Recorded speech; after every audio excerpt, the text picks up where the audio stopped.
சாயிராம். என் உயிரின் உயிரானவர்களே, நேற்று எல்லாரும் ரொம்ப பிஸியாக இருந்திருப்பீங்கன்னு நான் நம்புகிறேன். ஏன்னா மிக முக்கியமான ஒரு நாள் நேற்று. அவங்கவுங்க பிடிச்ச தலைவருக்கும் சில பேர் நல்ல சிந்திச்சு ஓட்டு போட்டவர்களுக்கும் நான் மனப்பூர்வமான நன்றியை தெரிவிச்சுக்கிறேன். ஏன்னா நாம் கண்டிப்பாக ஓட் பண்ணுங்கன்னு சொல்லும்போது நிறைய பேர் சொன்னது ஓட் பண்ணணுமான்னு நான் யோசித்தேன், ஆனால் நீங்கள் சொல்லும்போது கண்டிப்பாக நான் ஓட் பண்ணுறேன் அப்படின்னாங்க. ஸோ அவங்களுக்கு என்னுடைய மனப்பூர்வமான நன்றிகள். ஸோ எல்லாருக்கும் இருக்குது, ஆனால் எனக்கு ஓட்டு இல்லை. எஸ்ஐஆரில் நம்மது மிஸ் ஆகிடுச்சு. ஈரோடுலேருந்து கோயம்புத்தூர் வந்ததுக்கப்புறம் சம்திங் ஏதோ சில ஃபார்மாலிட்டிஸ்லாம் பண்ணணும் அப்படின்னாங்க. ஸோ எனக்கும் ஓட் பண்ண முடியல, அண்டு விஷ்ணு சாய்க்கும் ஓட் பண்ண முடியல, தென் அம்மாவுக்கும் முடியல, அப்பாவுக்கும் முடியல. நான் லாஸ்ட் டைமில் ஃபார்மாலிட்டிஸ் ஜாஸ்தி இருந்ததால் அது பண்ண முடியல. ஆனாலும் ஒரு பிரார்த்தனையை நான் செஞ்சுக்கிட்டு தான் இருந்தேன். எல்லாரும் அவங்கவுங்களுக்கு பிடிச்சவங்களுக்கு ஓட் போட்டிருக்காங்க, ரொம்ப சந்தோஷமாக இருக்குது. ஆனால் எல்லோரும் ஒரு விஷயம் சொல்கிறேன், கேட்டுக்கோங்க. இது ஆன்மீகத்திலையும் சரி அண்டு வெளி உலக வாழ்க்கைக்கும் சரி ஃபாலோ பண்ணுங்கள். இதுதான் நம்ம பேச போகிறோம். உங்களுக்கு பிடிக்காத ஒருத்தர் தலைவராக வந்துட்டாரு, ஆட்சி பண்ணுறாரு அப்படின்னா நீங்கள் அவர் மேலே வெறுப்பை காட்டக்கூடாது. ரெண்டாவது, மக்களுடைய மனநிலை எதை அதிகமாக ப்ரொடியூஸ் பண்ணுதோ அதுதான் அந்த நாட்டை தீர்மானிக்குது. அப்போ எந்த ஆட்சியாளர்கள், ஒருவேளை ஆண்டவங்க வந்தாலும் சரி, இல்லை எதிர்கட்சியாக இருக்கிறவங்க வந்தாலும் சரி, இல்லை புதுசாக கட்சி ஆரம்பித்தாரு அவர் வந்தாலும் சரி, யார் வந்தாலும் சரி, அதை நம்ம மனப்பூர்வமாக ஏற்றுக்கொள்ள வேண்டும். அன்பே சாய் அப்படின்றது யாரையும் வெறுக்கக்கூடாது, யாருக்கிட்டையும் திணிக்கவும் கூடாது, வெறுக்கவும் கூடாது, திணிக்கவும் கூடாது. ஸோ எந்த ஆட்சியாளர் வந்தாலும் நம்ம என்ன பண்ணணும், இப்போவே நம்ம ப்ரே பண்ணலாம். கடவுளே, எந்த ஆட்சியாளர் வந்தாலும் அவங்க நல்ல முறையில் அந்த நிர்வாகத்தை நடத்தணும். ஏழை மக்களும் மிடில் கிளாஸ் மக்களும் எந்த மக்களும் பாதிக்கப்படாதது போல் அவங்க இருக்கணும், அவங்க சிறப்பாக செயலாற்றணும். ஆன்மீகத்தில் இருக்கிறவன் நாட்டில் இருக்கிற மக்கள் நல்லா இருக்கணும்னு நினைப்பான். ஓகே, ஆன்மீகன்றது எல்லாத்துலேயும் கலந்தது தான் ஆன்மீகன்றது.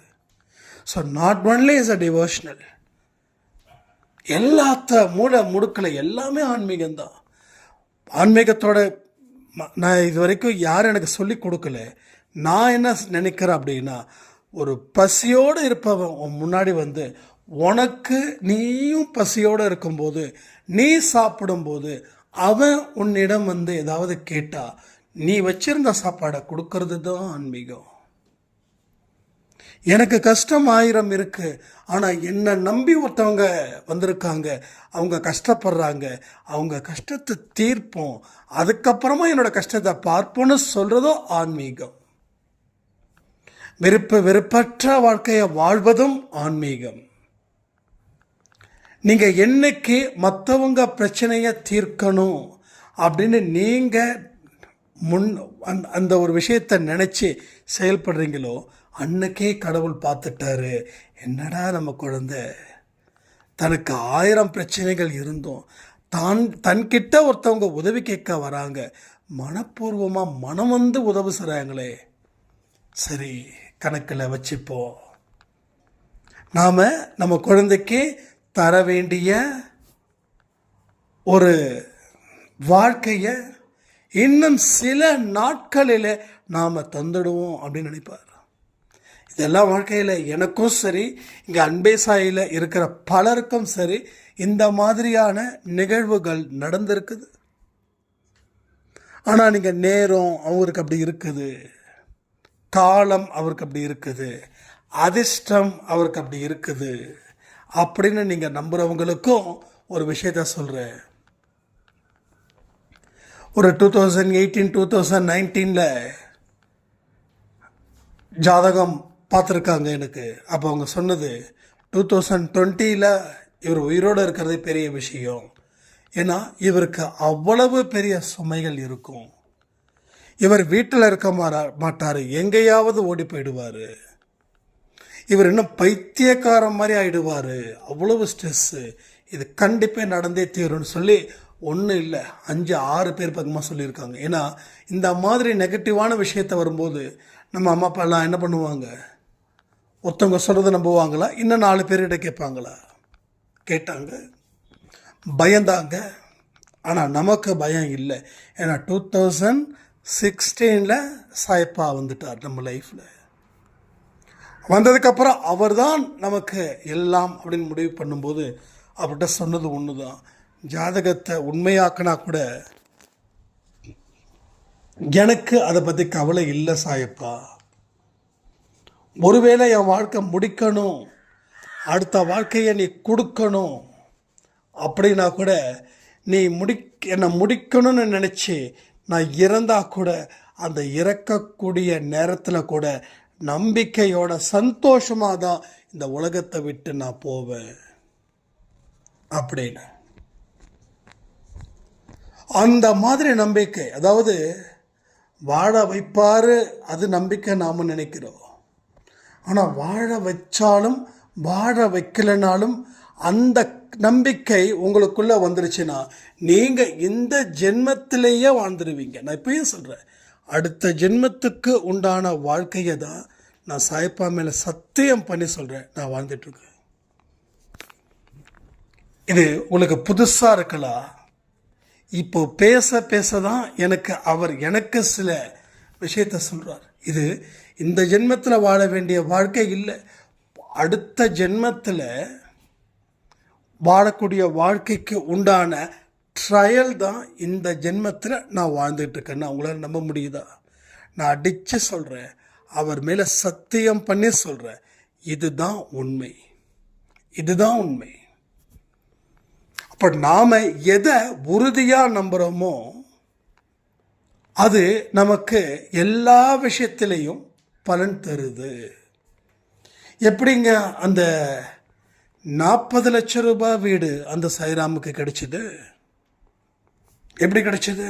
₹1 செலவு பண்ணாமல் அந்த 40 lakhs எப்படி கிடைச்சிது? 40 lakhsக்கு உண்டான வீடு எப்படி கிடைச்சிது? யாராவது ஃப்ரீயாக கொடுப்பாங்களா?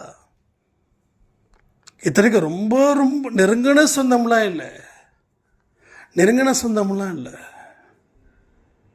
ஏதோ பெரியப்பா முறையோ சித்தப்பா முறையோ சம்திங் வருது. ஸோ யோசிச்சு பாருங்க, 1000 ரூபாய் கொடுக்க மாட்டான் சொந்தக்காரன். கொடுப்பான்னு நினைக்கிறீங்க? கொடுக்க மாட்டான். அவன் கொடுக்குறான் அப்படின்னா நம்மக்கிட்ட வேற ஏதோ எதிர்பார்க்குறான்னு. ஆனால் நம்ம அன்பே சாய் குடும்பத்தில் அவங்கக்கிட்ட என்ன எதிர்பார்க்க முடியும்? வேண்டாம் வேண்டான்னு சொல்லும்போது இல்லைம்மா வச்சுக்கோங்கன்னு சொல்கிறதுக்கு மனசு, வேண்டான்னு சொல்கிறதுக்கு மனசு வரணும். நம்ம அன்பே சாய் குடும்பத்தில் அவங்க வேண்டான்னு சொல்கிறது எவ்வளோ பெரிய மனசு. வேண்டாங்க யார்? அவங்களும் சொல்கிறாங்க, அவங்க பிள்ளைங்க சொல்கிறாங்க, அவங்க ஹஸ்பண்ட் சொல்கிறாங்க, நீ வச்சுக்கிட்டு தான் ஆகணும், இந்த வீடை வச்சுக்கோன்னு எவ்வளோ தூரம் ப்ரெஷர் பண்ணி. பட் என்னன்னா சாயப்பா நமக்கு சுயம்புவாக வந்திருக்காரு. நாம் நினைக்கிறோம் நான் தான் தேடி போனேன்னு. இல்லை, தேடி வர வச்சதே அவர் தான். ஒரு கஷ்டத்தை கொடுத்து, ஒரு அவமானத்தை கொடுத்து, ஒரு துரோகத்தை நமக்கு கொடுத்து நம்மளோட கவனத்தை அவர் பக்கம் திருப்புகிறார். இதை நீங்கள் நம்புறீங்களா இல்லையா? நீங்கள் கஷ்டம் வரும்போது தெய்வத்தை பார்க்குறீங்க, அப்போ தெய்வம் விருப்பப்படுது நீங்கள் அவங்கள பார்க்கணுன்னு. இப்போ தெய்வம் நினைக்குது, இவன் எதை கொடுத்தா நம்ம பக்கம் கவனத்தை கொண்டு வருவான்னு பார்க்குது. ஓ, இதுதான் சரியானதா அப்படின்னு நினச்சி அது என்ன பண்ணுது, உடனே ஓகே கொடுத்துருவோம் அப்படின்னு சொல்லி உடனே ஒரு கஷ்டத்தை கொடுக்குது. மனுஷன் கஷ்டத்தை பார்த்தா பயந்து இன்னும் சாயப்பா கிட்ட வரான். கடவுள் பார்க்குறாரு, ஓகே பையன் வந்துட்டான், இனி இவனை செதுக்கணும், இவனை இவனுடைய கையாலேயே செதுக்க வைப்போம். அப்படின்னு. அதில் அவர் பார்க்குறாரு, இவன் தன்னை செதுக்கிறானா இல்லை ஒரு சின்ன வழி வந்தால் 100 மீட்டர் வேகத்தில் இவன் ஓடுறானான்னு பார்க்குறாரு. ஆனால் 10 பேரில் 1000 பேரில் 10 பேர் வழி வந்தும் அதை பொறுத்து கொண்டு தன்னை செதுக்கினாங்க. மீதி இருக்கிறவங்க இது ரொம்ப கஷ்டம்னு சொல்லி அப்படியே விட்டுட்டு போயிட்டாங்க. ஸோ அவங்க கடைசி வரைக்கும் கஷ்டத்துடனும் கண்ணீருடனும் இருக்கிறாங்க. ஆனால் இவங்க தன்னை அவர்கிட்ட ஒப்படைச்சிட்டு இருக்கக்கூடிய அத்தனை துன்பத்தையும் தாங்கிக்கிட்டு நிலைச்சி நின்னதால் இவங்களுக்கு அந்த துன்பத்துக்கு உண்டான பீரியட்ஸ் அப்படின்றது சில மாதங்களே.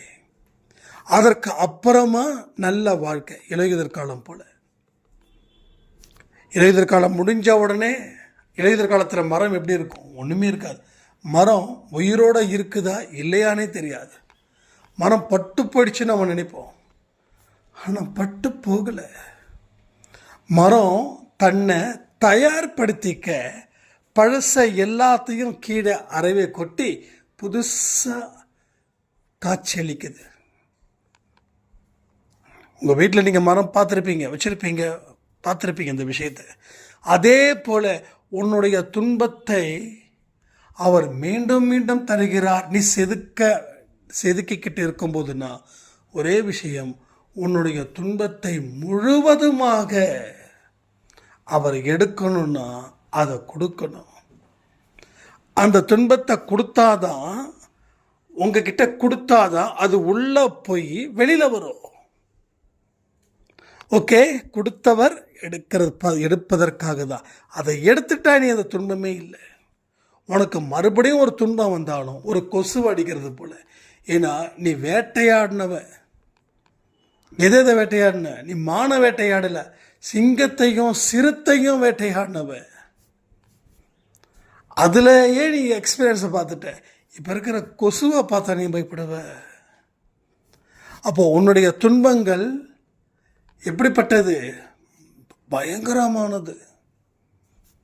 ஆனால் அந்த துன்பத்தையே நீ சமாளிச்சுட்டு வரேன்னா வரக்கூடிய நாட்களில் உனக்கு வரக்கூடிய துன்பம் ஒரு கொசுவை போன்றது. நான் ஏன் இவ்வளவு இந்த சிங்கத்தெல்லாம் பேசிகிட்டு இருக்கிறேன்? உங்கள் மைண்டுக்குள்ளே அது நல்லா ரீச் ஆகணும். அப்போ தான் உங்களுக்கு நான் சொல்லக்கூடிய விஷயங்கள் நல்லா புரியும்னு. ஸோ துன்பமில்லாத வாழ்க்கை வாழணும்னு யார் கேட்டாலும் அது ஏமாற்றத்திற்கு உரியது. எனக்கு நல்ல மன வலிமை, மன தைரியம், உடல் ஆரோக்கியம், இதை கொடுன்னு கேட்டால் மட்டும் போதுமா? உடல் ஆரோக்கியம் வேணும்னா என்ன செய்யணும்? ஒரு ரோட்டோரத்தில் தள்ளு வண்டியில் ஒரு 4 பஜ்ஜியை முழுங்கிறது. நீ கேட்டது என்ன? ஆரோக்கியமாக வேணும்னு. ஆனால் நீங்கள் செஞ்சுக்கிட்டு இருக்கிறது என்ன? ஆரோக்கியத்திற்கு எதிராக இருக்கிறது. இப்போ கடவுள் என்ன கன்ஃபியூஸ் ஆவாரா? ஆக மாட்டாரா?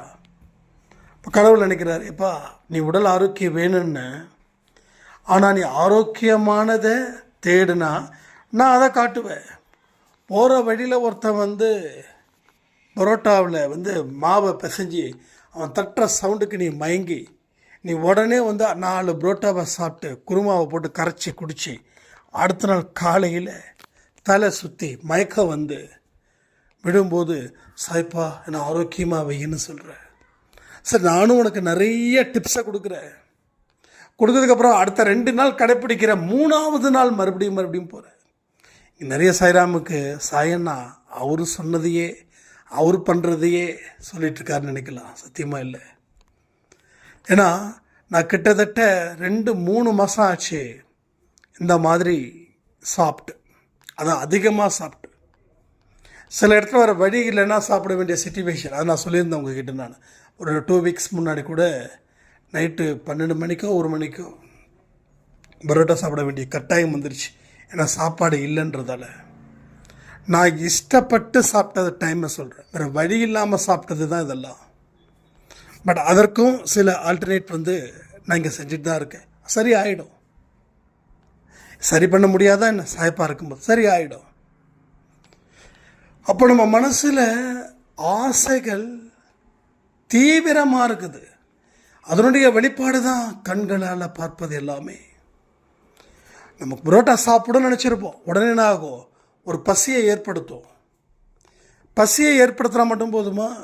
வேறு வழியே இல்லை, இது சாப்பிட்டு தான் ஆகணும்னு சொல்லி ஏதோ ஒரு கடைக்கிட்ட போய் சாப்பிட வைக்கும். அப்போது உன்னுடைய மனசில் இருக்கக்கூடிய ஆசைகளை இன்னும் நீ தீர்க்கவே இல்லை. அதனால் அது வேக வேகமாக வளருது. அப்போது அதனோட ஆசைகள் என்ன? அது உனக்கு கெடுதலாக இருக்குதுன்னா, இப்போ இந்த இடத்துல நாம் ஒரு விஷயத்தை பண்ணணும். எனக்கு பசி எடுக்காது அப்படி நம்பணும். பசி எடுத்தாலும் கடவுள் எனக்கு என்னோட ஆரோக்கியத்திற்கு தேவையான உணவை மட்டுமே கொடுப்பாருன்னு நம்பணும். அப்போது அந்த கடையில் உங்களுக்காகவே ஒரு வாழைப்பழ சீப்பு இருக்கும். 2 வாழைப்பழத்தை கூட நம்ம சாப்பிட்றது தப்பே இல்லை. சாப்பிட்டுட்டா அடுத்த 1.5 மணி நேரத்துக்கு எந்த பிரச்சனையும் இல்லை. இதுதான் நேற்று எனக்கு நடந்தது. சரியா? நேற்று நைட் எனக்கு நடந்தது இதுதான். நான் ஒர்க்கு கொஞ்சம் ரொம்ப ஷெட்யூல் ஜாஸ்தி. அப்போ ஏற்கனவே நான் புரோட்டா சாப்பிட்டதுனால அப்போயே நான் ஒரு விஷயத்தை முடிவு பண்ணேன். இப்போ எனக்கு பசிக்கக்கூடாது. பசித்தாலும் என்னோட ஆரோக்கியத்திற்கு தகுந்தது போல தான் எனக்கு உணவு இருக்கணும். அப்படி தான் நான் கேட்டேன். அப்படி கேட்டதால தான் ஒரு மெஸ்ஸில் வாழைப்பழத்தை வச்சுருந்தாங்க. 2 வாழைப்பழத்தை செவ்வாடை. அது ஒரு வாழைப்பழம் சாப்பிட்றதே வயிறு ஃபுல்லாகிடுச்சு. ஆனால் 2 பழம் தேவையோன்னு நினச்சோம். ஒரு வாழைப்பழத்தை சாப்பிட்டேன், பாட்டில் இருந்த தண்ணியை குடித்தேன், வீட்டுக்கு வந்தேன், கை கால் மூஞ்சி கழுவினேன், சாப்பிட்டேன், தூங்கினேன். ஸோ என்ன டேலி ஆகுது பார்த்தீங்களா? என்ன கேட்குறியோ அவர் கொடுக்க தயாராக இருக்கார். ஆனால் நீ ஆரோக்கியமாக இருக்கணும் அப்படின்னு நினச்சி கேட்குற, தப்பே இல்லை, கேளு. ஆனால் அந்த ஃபுட்டை சாப்பிடணுன்ற ஆசை உனக்குள்ளே இருக்கிற வரைக்கும் நீ என்ன தான் அவர்கிட்ட கேட்டாலும் உன்னை மாயை புரட்டி போட வைக்கும். பசி வேறு வழி இல்லை, நீ இதை சாப்பிட்டு தானே ஆகணும். மறுபடியும் புரோட்டா, மறுபடியும் நமக்கு பிரியாணிக்கு ஆசைப்படுவோம். வேறு வழி இல்லாமல் சாப்பிட்டேன், என்ன பண்ண முடியும்? சரி, வேறு வழி இல்லாமல் விஷம் மட்டும்தான் இருந்தது, சாப்பிட்டேன். அப்போது நான் உயிரோடு இருப்பேன் அப்படின்னு நம்பி அந்த விஷத்தை குடிக்க முடியுமா? விஷம்தான். கரெக்டாக இல்லையா? இதில் ஏதாவது சந்தேகம் இருக்கா? விஷம்தான். விஷம் எனக்கு அமிர்தமாகாது. அமிர்தம் வேணால் விஷமாகும். ரொம்ப நாள் யூஸ் பண்ணாமல் அப்படியே அந்த அமிர்தம் ஏதோ வச்சுருந்தோம் அப்படின்னா கண்டிப்பாக விஷம் ஆகிடும். விஷத்தன்மையில் தான் முடியுது எல்லாமே. அதான் எண்டிங் ஸ்டேஜ். ஸோ உங்கள் லைஃப்பில் நிறைய விஷயங்கள் ஆழ் மனசில் அந்த ஆசைன்ற விஷயங்கள் இருக்கிற வரைக்கும் நீங்கள் அதற்கு அடிமையாக தான் இருப்பீங்க. அதற்கு தகுந்த மாதிரி தான் இந்த சூழ்நிலை உங்களுக்கு கொடுக்கும். அது நல்லதுன்னு நினைப்பீங்க. அதுதான் பெரிய தலைவலி. ரைட்டா? விஷம்தான், அது ஞாபகம் வச்சுக்கோங்க. அதே போல் பிரார்த்தனை செய்வதன் மூலமாக நாம் வாழ்க்கையில் சாதிச்சிடலாம். ஆனால் அந்த பிரார்த்தனையை சரியான முறையில் கேட்கணும். சரியான முறையில் கேட்கணும்.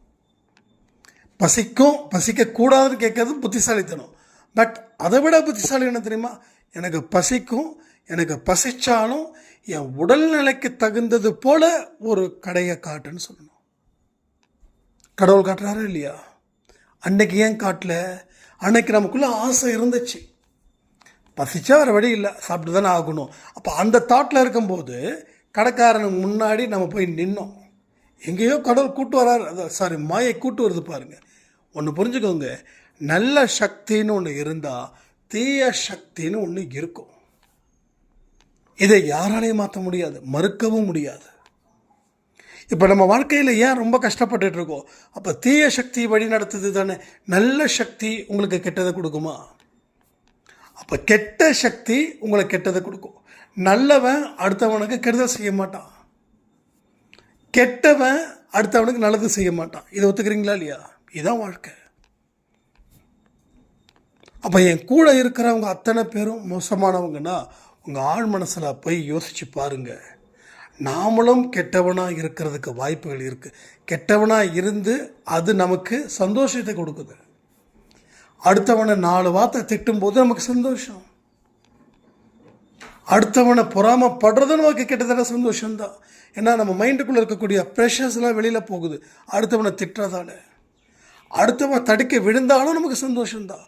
அப்போது உன்னுடைய ஆழ் மனசில் எதையுமே மாற்றாமல் எதையுமே அழிக்காமல், ஒன்றும் இல்லை, நிலம் இருக்க, மண் இருக்குது, இதில் எந்த செடி போட்டாலும் வளரும்.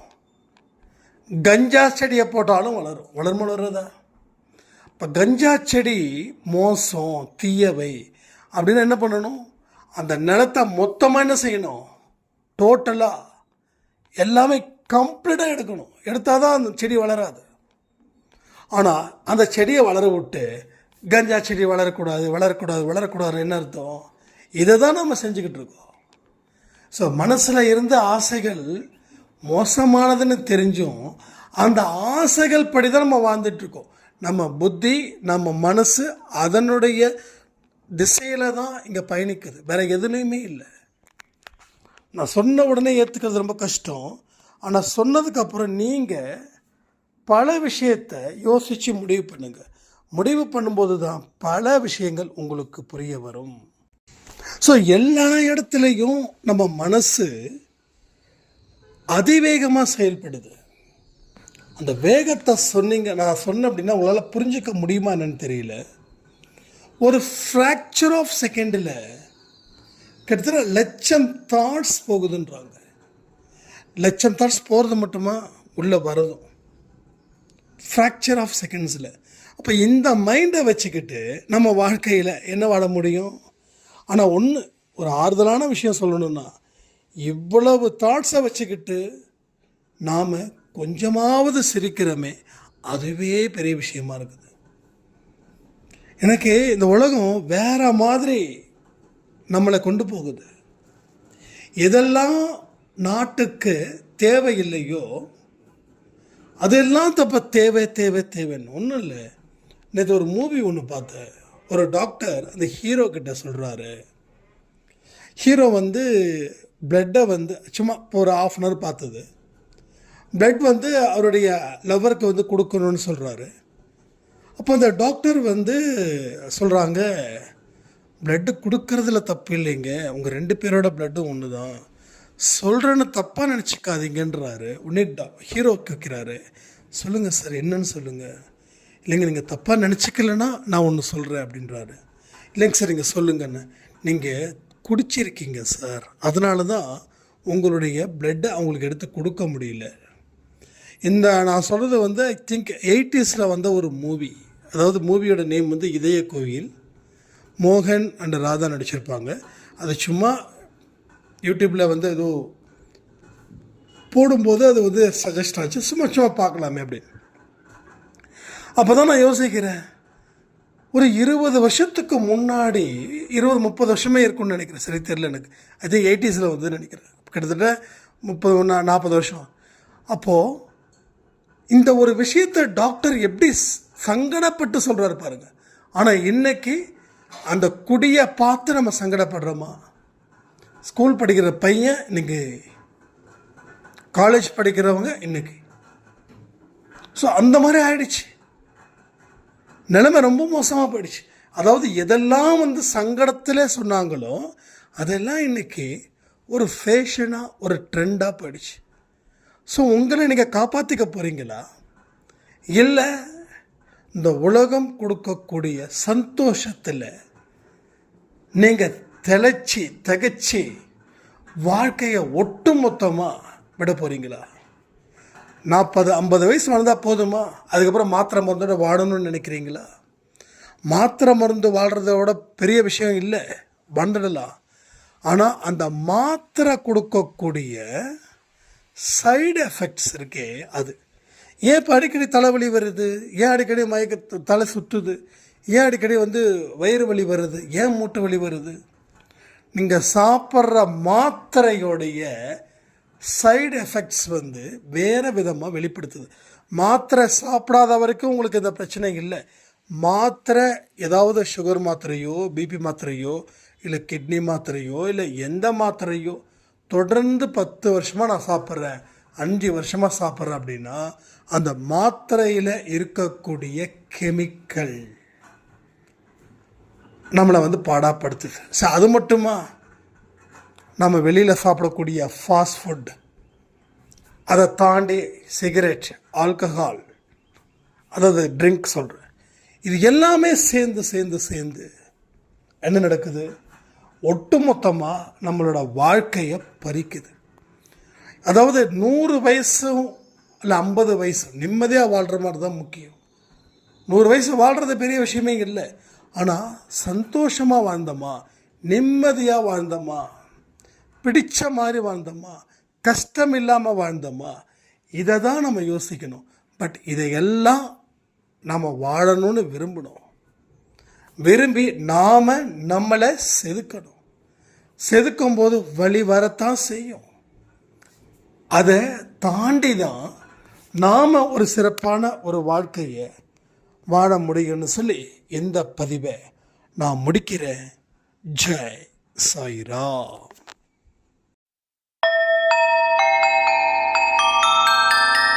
ஓம் சாயிரா.